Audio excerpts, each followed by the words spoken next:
Objectif News vous présente l'interview de 18h.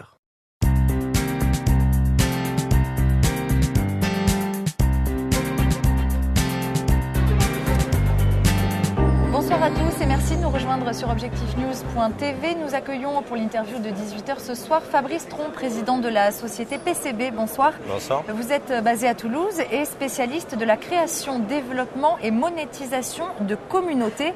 Alors qu'est-ce que ça veut dire exactement ? Donc c'est une société qui est basée à la Tig Valley, donc sur Toulouse. Mais qu'est-ce que ça veut dire ? C'est une nouvelle start-up que j'ai créée il y a un an pratiquement. Suite à, j'avais une ancienne activité, on me connaissait au sein d'une société qui s'appelait Act & Go, où j'ai laissé place à un nouveau PDG qui m'a permis de créer cette société donc il y a un an, PCB. Donc PCB, le principe c'est de s'adresser sur Internet des communautés, donc ou les créer ou les développer et mettre en place des solutions innovantes, c'est-à-dire en s'appuyant sur des solutions Internet pour adresser ces cibles. Quel type de communauté ? Là, le projet en cours qui est le plus visible actuellement, c'est on s'est adressé dans une communauté dans le sport qui est le paintball en fait.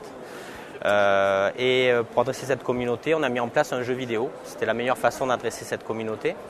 On a sorti le premier jeu de paintball 3D sur mobile. Donc c'est X-Fields Paintball, c'est ça que vous présentez aujourd'hui sur le Salon de l'Innovation à la Beige. Donc ce jeu, il est destiné à qui et en quoi il consiste ? Alors, on s'adresse à une population, les joueurs de paintball, c'est 16 millions de pratiquants dans le monde en fait. Nos clients, c'est tous les joueurs de jeux vidéo et de joueurs de paintball en fait. Donc c'est un jeu qui est distribué sur l'Apple Store uniquement pour le moment. On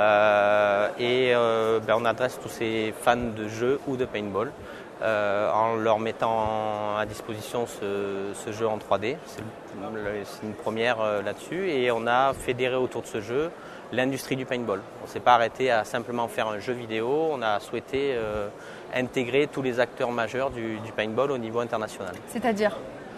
Des équipementiers, donc on a des partenaires, donc nos clients sont les joueurs de jeux vidéo, donc c'est le grand public, mais sinon on a une approche B2B aussi, c'est d'avoir avec nous des partenaires, des gros industriels. On travaille notamment avec le leader mondial dans le paintball qui s'appelle Dye, qui est une société américaine. Et de plus on a agrégé autour du jeu aussi toutes les ligues majeures des 5 continents qui sont présentes dans le jeu. Votre entreprise a tout juste un an et déjà elle connaît une croissance extraordinaire. Est-ce que vous pouvez nous donner quelques chiffres ? C'est vrai que c'est une belle aventure, c'est assez fou, on le découvre chaque jour.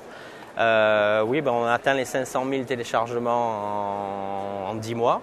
On est surpris tous les jours, c'est plus d'un téléchargement, entre 1 et 2 téléchargements par minute que l'on a de notre jeu, donc c'est assez surprenant. Vous êtes présent dans 125 pays ? Oui, 125 pays, on a 50% de notre marché qui est aux États-Unis et on couvre 5 continents. Au niveau du chiffre d'affaires ? Le chiffre d'affaires, pour l'instant, l'application existe en version gratuite, allégée, et une version payante, ce qu'on appelle un modèle premium. Et là actuellement on vient de lever des fonds justement pour sortir une version 2 de l'application qui sera totalement gratuite mais on pourra acheter des objets virtuels. Donc on s'amuse à se dire on va vendre de l'air et des billes virtuelles dans le jeu.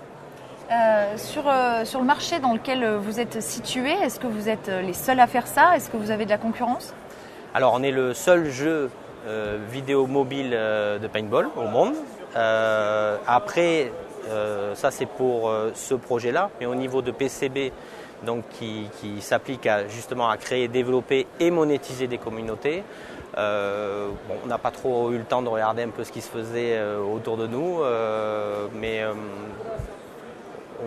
on n'a pas vu de concurrent pour le moment. Le principe de monétiser une communauté, c'est quelque chose qu'on n'a jamais entendu avant. Comment vous avez eu l'idée ? D'où ça vient ? Qu'est-ce que ça veut dire exactement ? Ça vient des réseaux sociaux, tout ça. Après, moi, j'avais une expérience aussi dans les mondes virtuels il y a 6 ans au niveau de Second Life. Donc, j'ai découvert un petit peu tout ce qui était 3D et communauté. Là, c'est de mettre en place, faire vivre cette communauté, lui adresser des bonnes offres. Donc, c'est de la publicité aussi, on a des annonceurs. C'est pas forcément dans le sport, c'est pas forcément les joueurs de tel jeu ou les pratiquants de tel sport. Non. Là, on s'est intéressé au paintball par affinité en fait, et on s'est dit tiens, quel est le meilleur outil pour adresser cette communauté. Les joueurs de paintball sont bien souvent des joueurs de jeux vidéo, donc on s'est dit c'est de mettre en place un jeu vidéo. La surprise a été qu'il n'y a pas de jeu vidéo, donc on en a créé un. Quels sont vos projets pour 2013 ? Est-ce que justement vous allez viser d'autres communautés avec d'autres jeux ? Oui, certainement. Je ne peux pas trop en dire sur la partie jeux vidéo. Les projets c'est de maintenant se rapprocher peut-être de labos de recherche. On aimerait s'intéresser sur approfondir sur l'intelligence artificielle en fait, parce que dans un jeu vidéo, vous incarnez un personnage, mais en face vous avez des ennemis, donc c'est travailler sur l'intelligence artificielle de ces robots. Et ensuite, on a aussi un autre projet qui a démarré déjà, mais qui n'est pas monétisé. C'est une web radio dans la musique électronique. Donc c'est plus de 400 artistes internationaux présents sur cette radio et on diffuse dans 125 pays, je crois. Aussi. Comment elle s'appelle cette radio ? Elle s'appelle Pink City Beats. Voilà. Ok. Donc, merci beaucoup Fabrice Tron d'avoir été mon invité ce soir. Merci à vous.